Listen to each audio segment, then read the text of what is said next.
ओम नमः शिवाय, जय श्री महाकाल।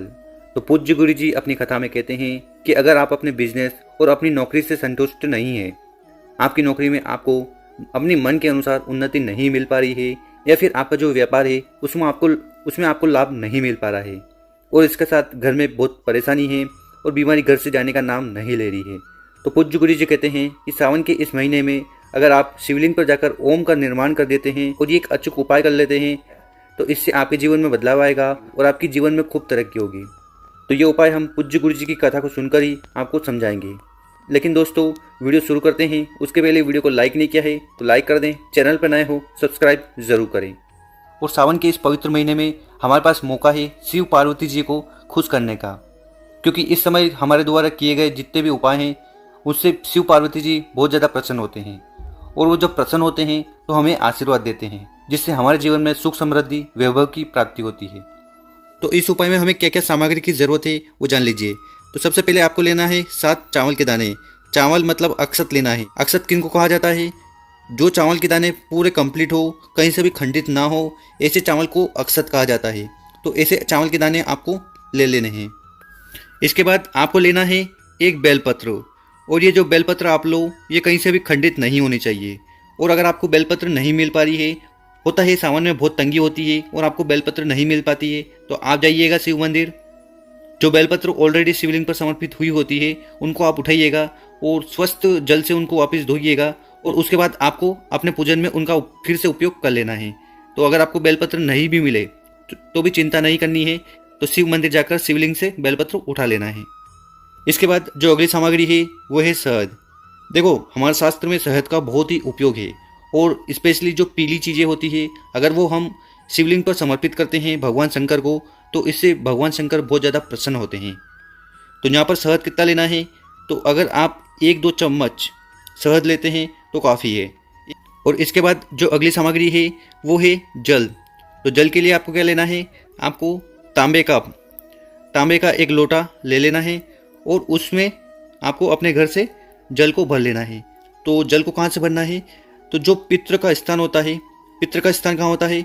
जहाँ मटका रखा हुआ होता है, हंडा रखा हुआ होता है, वहाँ से आपको ये जल को भरना है।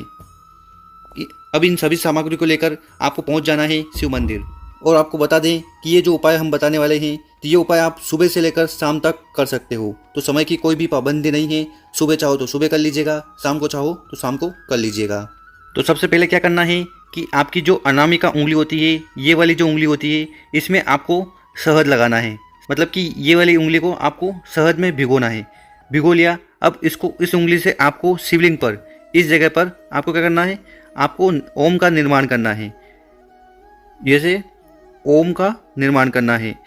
तो आपने क्या किया कि अपनी जो अनामिका उंगली होती है उसको सबसे पहले आपने शहद में डुबाया, जो शहद आप अपने घर से लाए थे। इसके बाद उस उंगली से आपने शिवलिंग के ऊपर ओम का निर्माण कर दिया। तो ये आपको करना है। अब यहाँ पर बहुत सारे लोगों को नहीं पता होगा कि अनामिका उंगली क्या होती है। तो ये वाली जो उंगली होती है इसको हम अनामिका उंगली कहते हैं। तो जो भी पूजन पाठ वगैरह होती है अधिकतर इस उंगली का उपयोग किया जाता है। और इसके बाद क्या करना है कि जो आपके साथ 7 चावल के दाने लाए थे उसको आपको अपने सीधे हाथ में रख लेना है, और सीधे हाथ में रखकर आपको 11 बार एक मंत्र का उच्चारण करना है।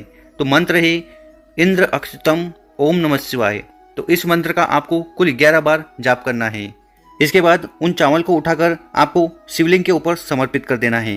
कहाँ पर? जहाँ पर आपने ओम बनाया था उस ओम के ऊपर आपको वो समर्पित कर देना है 7 अक्षत के दाने।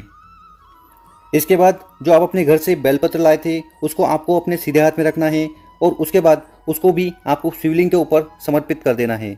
और यहाँ पर एक चीज़ का ध्यान रखिएगा कि जब आप बेलपत्र शिवलिंग पर समर्पित करें तो जो चिकना वाला भाग है वो नीचे की तरफ होना चाहिए, और जो खुरदरा भाग है वो ऊपर की तरफ होना चाहिए। और इसकी जो डंडी होगी ये जलाधारी की तरफ होनी चाहिए। और इसके साथ वो तांबे का लोटा जिसमें आप अपने घर से जल लाए थे उसको भी आपको शिवलिंग के ऊपर श्री शिवाय नमस्तुभ्यम का स्मरण करते हुए समर्पित कर देना है। जल को समर्पित करने के बाद आपको कम से कम 11 बार श्री शिवाय नमस्तुभ्यम का स्मरण कर लेना है। अब क्या करिएगा कि आपको शिवलिंग के सामने 2 मिनट तक बैठ जाना है, और आपके मन में जो भी कामना है, जो भी समस्या है, उनको आपको महादेव जी से कह देना है।